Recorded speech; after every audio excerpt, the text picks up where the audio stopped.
it'd be cool if my journey helped people. If they're just like stuck or struggling or don't know what to do, like that's okay. Like go talk to other people. And it's hard, but be vulnerable and be like, hey, I don't know what I'm doing. And I feel like most people will just be like, yeah, I don't know what I'm doing either, but like we'll just do our best and we'll just keep going, you know?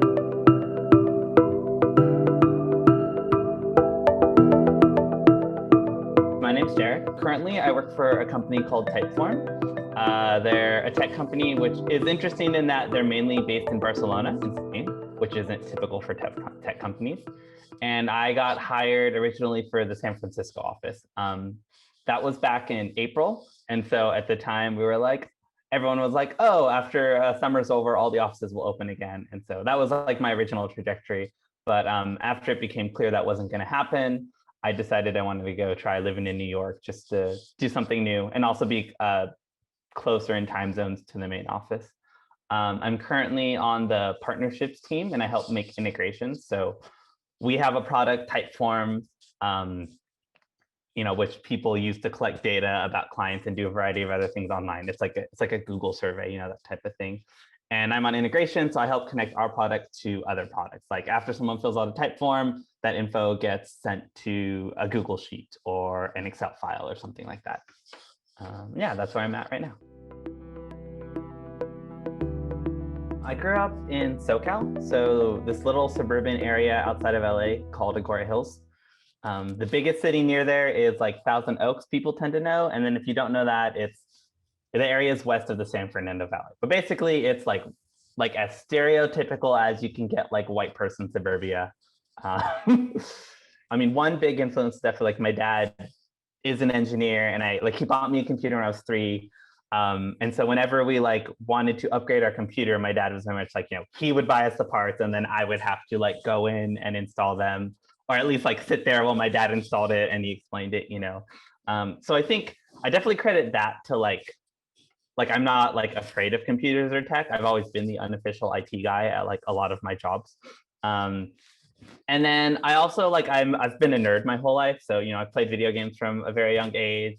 Lots of like anime and reading fantasy books. And like, I don't know exactly where that comes from. Like my dad's a little bit of a nerd, he watches Star Trek and like Stargate, but like, we're just different types of nerds, which I don't know. But anyways, I think because of that, I've also been like, when it comes to coding and stuff, I'm like, yes, like I would love to go be with other nerds and do nerdy things. I remember when I was at the coding bootcamp, like one of the coolest parts was all of the TAs were like they were really good at teaching how to code, but they would also like watch like anime during lunch, and I'd go over and watch anime with them. And I'm like, these are the kind of people I want to work with. Like, I don't want people to think they have to be a nerd to go like get into tech. Like, I think tech needs like more diverse options of people. But it's definitely like, especially when I grew up, and even more so like for people before me. But when I grew up, being a nerd was still kind of like, it was like a thing, like not everyone played video games. Probably once I reached like middle school, high school, I think it was starting to become more mainstream. But before that, it wasn't very mainstream. So when you found other nerds, you're like, oh my gosh, another nerd, I'm so excited. Still that way with like, so I feel like the term that we use now is like weebs, like people like related to like anime and like the Japanese stuff. I still get super excited if I meet someone. They're like, oh yeah, I'm watching what's big right now? Dragon Quest, that's not big, but I'm watching that anime that you're watching, and like it's really exciting. So I think that also helps because there's a larger concentration of these like more niche nerdy people in tech. I like the label queer a lot because I feel like it's so like to most people I would just say gay. If people really push me, I'd probably say I'm somewhere on like the A spectrum, and I would use the label gray sexual because that's a label that like to me encompasses how I describe myself. And I guess I can explain that. Like I feel like so like the A spectrum, there's like sexuality, right? Where like asexual means you have no sexual attraction, and then like the opposite of that is like you have sexual attraction, right? And then there's like romantic scale, which is like you have romantic attraction or you don't have romantic attraction. And so I feel like for me, when it comes to that sexual attraction spectrum, like I have sexual attraction, but it's just like a much lower priority for me. Like when talking to other people, I've always found myself like it's just like it's less of a priority. I don't always have to have it. So yeah, that's my explanation of gray sexual for me. I'm very lucky in that I was never really worried about like, being kicked out of my house or anything for being gay, which that is to say, like, even though I lived in California, like I still had more friends that had like negative reactions to coming out than positive. Like my experience was still not the norm, even though it was like California. And I mean, I came out when I was a senior in high school to my family. So it was probably 2007, 2008, because I was 17 or 18. It's the IHOP story. I've told it to a lot of my friends, but basically me and my mom and my brother were like having breakfast at IHOP, and my brother used to always be like, Jared, are you gay? Jared, are you gay? And like normally I was just kind of like, I would just like brush it off, like sarcastic, whatever. But for some reason that morning I was just over and I was like, you know what? It's true, Matt, I am gay. And so I got like really emotional and I like ran out of IHOP. I called my best friend, oh my God, I just came out to my parents, like super emotional. And then I come back into the IHOP and like my brother's like not saying anything. My mom's like, why'd you leave? And I'm like, because I just came out. She's like, oh, you were serious?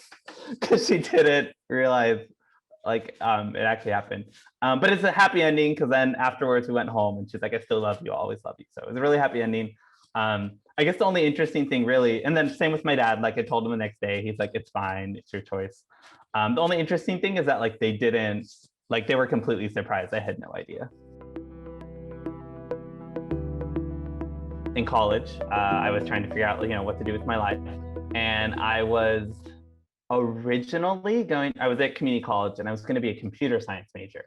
I had taken comp sci AP in high school, which meant like one semester of Java. And then, so in college, I took 2 semesters of C++. So if you're someone who's like gotten into coding and stuff, you'll know that's like nowhere near to become a software engineer, but that's kind of as far as I got. And then at the time, I ended up switching career paths completely. I got accepted to Cal Poly San Luis Obispo, which is like a really well-known school in California for software engineering. But then I failed a physics class. And so they still accepted me. But then a month before the school year started, they were like, oh, you failed that physics class, we're canceling your acceptance. And so I was like, oh, okay. But at the time I was kind of like discovering I didn't really want to like sit in front of a computer all day. And so I ended up applying to UC San Diego and I got in as a communication major. Something that I was doing during community college was I worked for the YMCA. So I worked in after school programs and summer camp and I absolutely loved it. I really liked working with kids. I loved that informal environment. And so in college, as a comm major, didn't really help me narrow down what I wanted to do, but I took a handful of classes in like, children in media, and I took like practicums in child development where we went and we like worked with kids in an after school program. And then we like wrote research papers on it, which I thought was so cool. And so then I graduated and I still didn't know what I wanted to do. So I ended up working for like another after school program. It was like the Boys and Girls Club. Actually, it's really funny. So I worked for the Boys and Girls Club for like a month, but I was in San Diego and it was in Oceanside. So it was like over an hour drive. And so I did that for like a couple weeks. And then I ended up getting hired by another after school program way closer to me. So I was only there a month. And then 2 weeks into that one, I ended up going to my professor who I had worked with during the school year because I knew his lab focused on like some form of like informal education. And I was like, hey, I'm thinking about working with kids going into teaching. What do you think I should do? And he's like, oh, you should get more experience. Come work for my research lab. And I was like, oh, okay, cool. And so I did do that. I ended up quitting that other job. I felt bad. I was only there 2 weeks. And so I just basically joined this research lab that focused on informal education. It's called the Laboratory of Comparative Human Cognition, LCHC. And it was like a really fun year. So we had classes at UCSD where we'd work with undergrads and we'd take them to like an after school learning program that we partnered with. It's called the Town and Country Learning Center. It's in San Diego. Maybe there's a website, I'm not sure. And so the undergrads would go there and they'd help kids with the homework and they'd also do their own learning projects. And then we'd like take field notes on everything and the lab would use that as data and like try and, write papers and stuff about it. Absolutely loved it. It was so much fun helping the undergrads, so much fun working with the kids. And also there was a tech component to it because I think when the lab had first started, like it was when like tech was seen as this way to kind of like start like equalizing like different people and stuff, different communities and stuff. The lab had a focus on, what was it called, mutual appropriation. So instead of like, we as like UCSD have all these resources and we're going to gift it to the under-resourced community, it was more like, hey, UCSD has certain resources, the Learning Center has certain resources that we at UCSD can't get, right? Like we don't have access to a community where we can get rich data. We can't do that at UCSD. We can only get that data in the field. So it was very much recognizing we both have resources and we both have problems that we want to solve. And so working together, like we can like get a lot more done than if we work separate. So I really like that approach. And then also I'll say, I ended up focusing on part of the tech stuff. So what I ended up doing was bringing Minecraft into the center, right? I was the like one of the unofficial tech people because I was good at fixing computers. And so a lot of what I was interested in was like, how is Minecraft and other children's media like affecting like these relationships between like kids and adults and things like that. So all that happened. Love my time at the research lab, but as like a post, like I was just an undergrad, right? Like I graduated with a bachelor's, and most labs don't have funding to pay people at that level, right? Like if you're getting paid, you're either like a postdoc or you're a grad student working for the lab and you're barely getting paid, or you're like the professor that's running the lab. And so I had to kind of just like decide where to go next. And like my two options in my mind were like, I can either go and teach because that makes sense. I like working with kids, or I can go find a postdoctorate program somewhere. And I decided at the time I wanted to go teach because I wanted that experience with kids like in the classroom since it's such an important part of their life. So I ended up signing up for UCSD's Master's in Education program, went through that, got my teaching credential, got my master's, and I taught for like 2 years and I discovered it was not for me. I do not like being in the classroom. It is so different than after school programs. After school programs are like, yeah, are they making friends? Are they happy?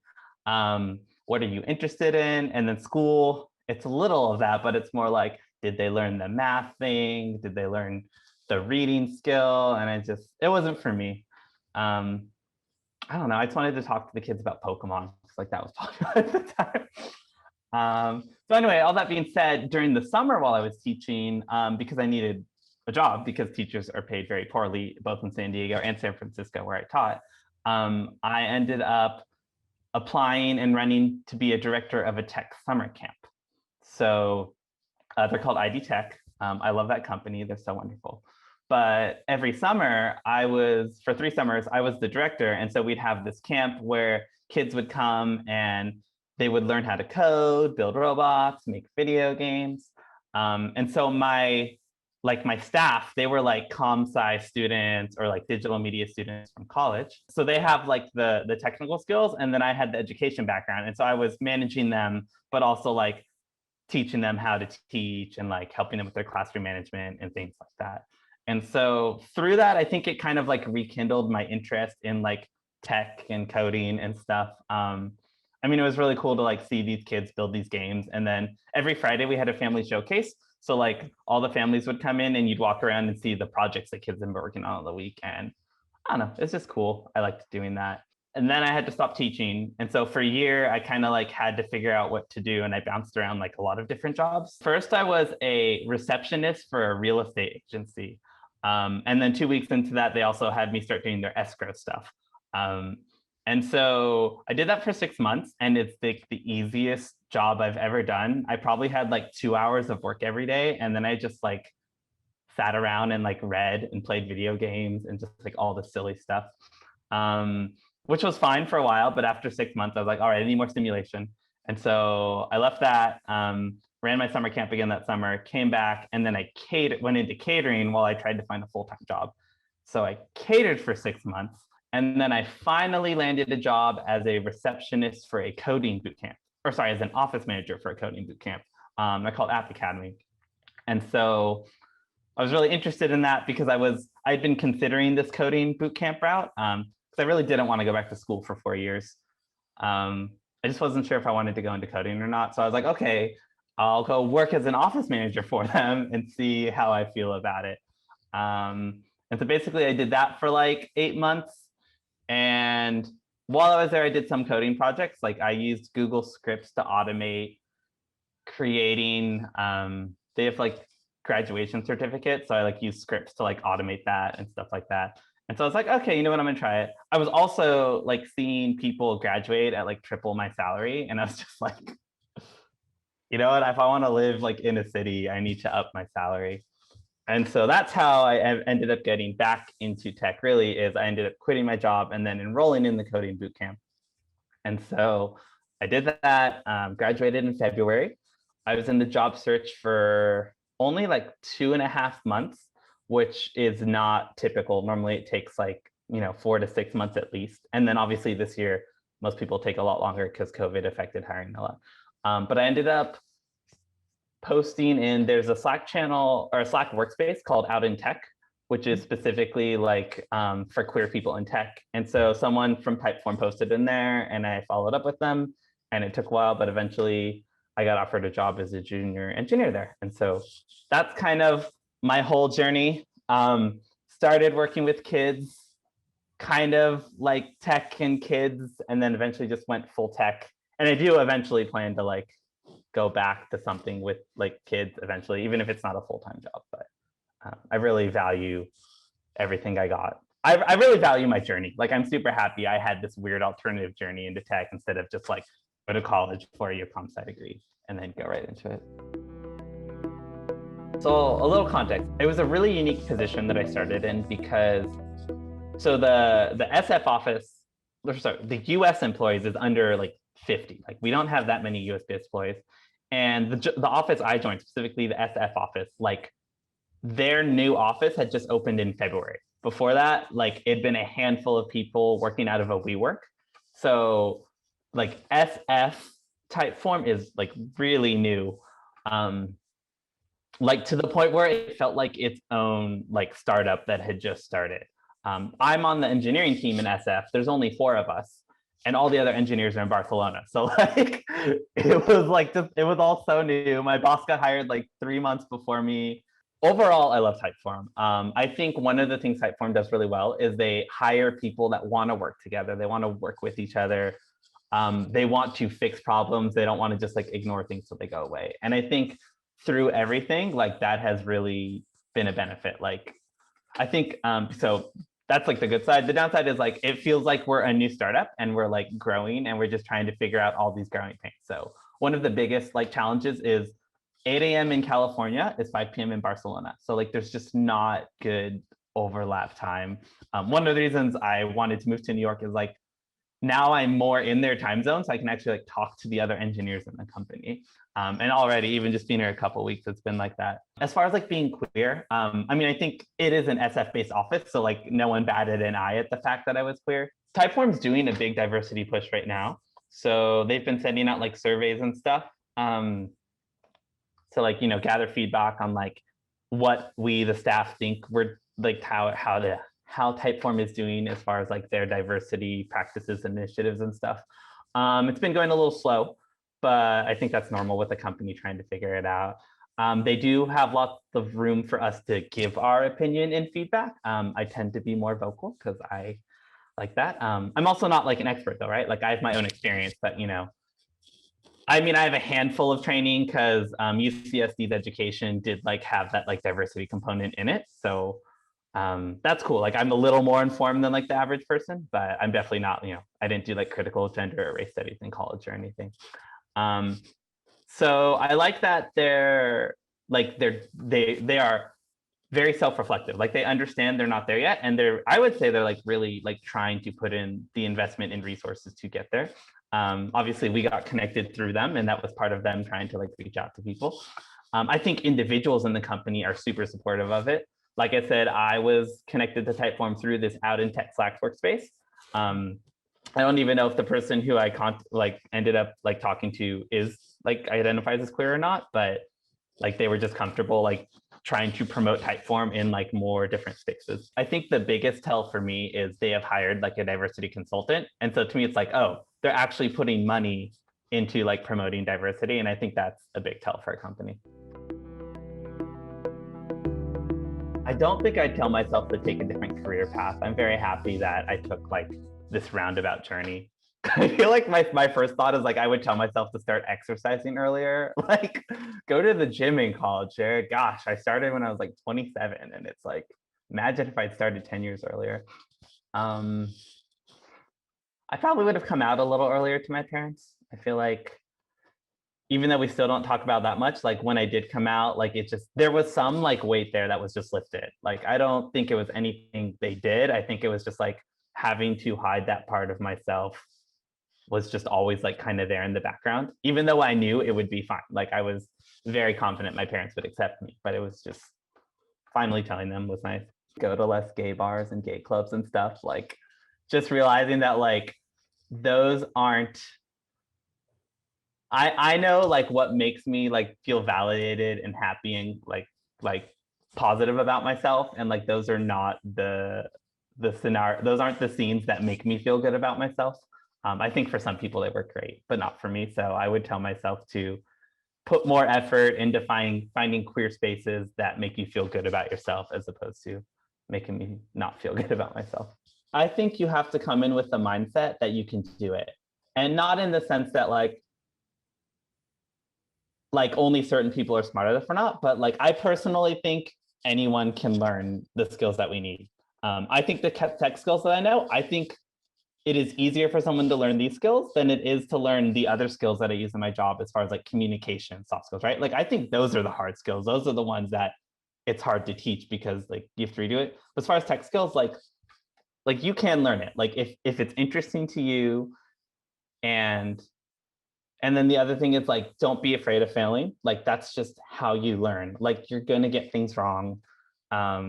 Even in my job, like I do things and it breaks and it's wrong. And that's okay. Like that's just part of like the nature of tech-based jobs. So yeah, I guess like my what's my message? Have a growth mindset, right? Like I can't do it. Not I can't do it, but I can't do it yet. So just figure out what's interesting. Don't worry about wasting time. I guess that's another one. Don't worry about wasting time. I feel like it's so easy to be like, oh man, I spent all this time on this one thing and now I don't even use it.